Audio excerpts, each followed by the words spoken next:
At the very beginning of the 17th century, a manifesto entitled Fama Fraternitatis was published by the order in several European countries, in particular in Germany, France, and England. It is from this time that the order was known under the name of Order of the Rose Cross. Active in the order were such famous persons as Michael Meyer, Francis Bacon, Robert Flood, Elias Ashmole, and Comenius. In 1693, European Rosicrucians embarked for the New World aboard the Sara Maria and established themselves in Pennsylvania, where they founded several colonies. They not only introduced the authentic Rosicrucian teachings to America, they also published many esoteric books.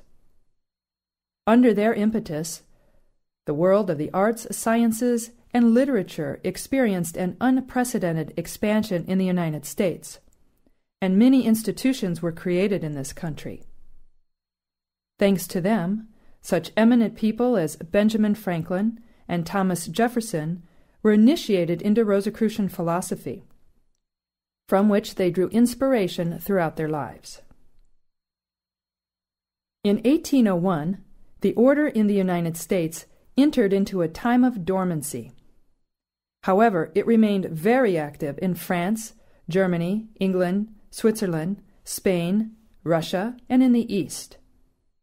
In 1909, Harvey Spencer Lewis, who had studied esotericism for many years and who was very much interested in Rosicrucianism, went to France to meet those responsible for the order.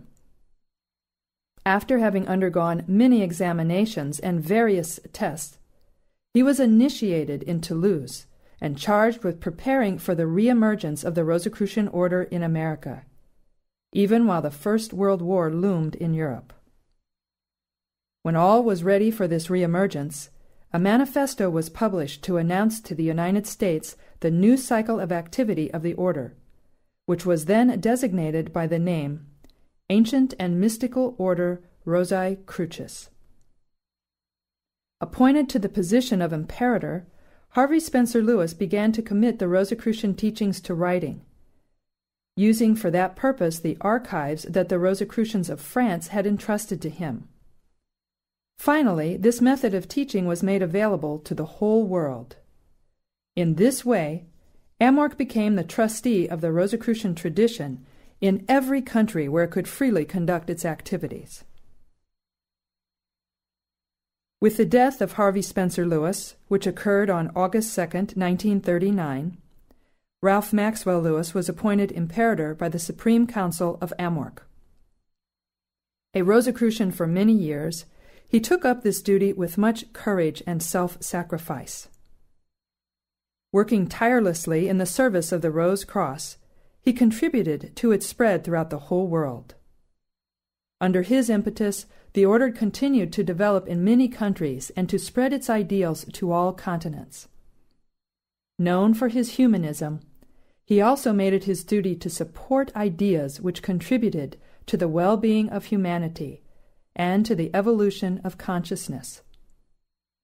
His desire to serve humanity won him the sympathy of various organizations and societies, from which he received honors on different occasions.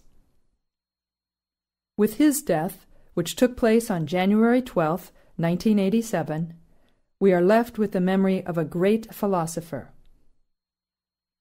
Today, it is Christian Bernard who carries out the function of imperator. Previously, he served for many years as the Grand Master of the French-speaking jurisdiction. Since 1915, the beginning of the current cycle of Amorc, other Rosicrucians have worked in its service and have contributed to its perennial nature. Among them, we find in particular the fraters and sorors who have followed one another in the office of Grand Master for the various jurisdictions of the world, and equally all the women and men who have officiated in various positions. We should add that the Rosicrucian Order Amorc has become what it is today, thanks to all of the anonymous members who, from generation to generation, have supported it through their studies, meditations, and prayers. Nowadays, AMWORK is present in numerous countries, and it places its studies at the disposal of all seekers, without distinction of race, gender, culture, or religion. The primordial tradition, symbolized in Egypt by the Great Pyramid of Cheops, has been perpetuated throughout the centuries and finds in the Rose Cross an expression worthy of its nobility and grandeur. Rosicrucians therefore have the privilege of being part of a philosophical, initiatic, and traditional movement that is in continuity with the remotest antiquity. On this day, near the autumn equinox, it is customary to construct a symbolic pyramid so as to honor the memory of all the men and women who have contributed to the cultural and spiritual heritage we have received from the past. This heritage is not of stone, and no one owns it. It has always been universal and impersonal, because it is composed of mystical ideals and of philosophical teachings having their source in divine wisdom.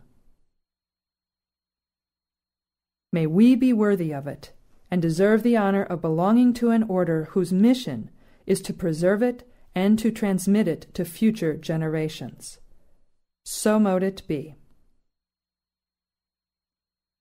Fratres and sorors, dear friends, at this time, Rosicrucians around the world are building symbolic pyramids dedicated to our brothers and sisters of the past and to the work they have accomplished in the service of knowledge. By laying down our stones, let us mentally express to them our gratitude and pay a special tribute to the women and men who have served the Rose Cross. Let us also undertake to work for our own moral and spiritual evolution. At this time, please mentally see yourself adding your stone to our symbolic pyramid. I will now close the ceremony with an invocation. God of our hearts, God of our realization, in your invisible presence, we dedicate this symbolic pyramid to all initiates who have devoted their lives to serving the primordial tradition, and to all Rosicrucians who have worked in the service of our order. Grant us the courage and the will to continue their work, so that the knowledge transmitted to us through the centuries may forever be perpetuated and contribute to the spiritual evolution of humanity. May the Rose Cross, the symbol of this knowledge, be our source of inspiration to carry out this mission. So mote it be. Fratres and sorors, dear friends, thus ends this memorial ceremony dedicated to the traditional origins of our order and to all those who have served it in the past. This show has been produced and sponsored by the Rosicrucian Order AMWORK, a philosophical and initiatic tradition. It is not a religion. As students progress in their studies, they're initiated into the next level or degree. Rosicrucians are men and women around the world who study the laws of nature in order to live in harmony with them. Individuals study the Rosicrucian lessons in the privacy of their own homes on subjects such as the nature of the soul, alchemy, developing intuition, classical Greek philosophy, energy centers in the body, and self-healing techniques. The Rosicrucian tradition encourages each student to discover the wisdom, compassion, strength, and peace that already reside within each of us. Be sure to visit our website for further information on past, present, and future podcasts at rosicrucian.org.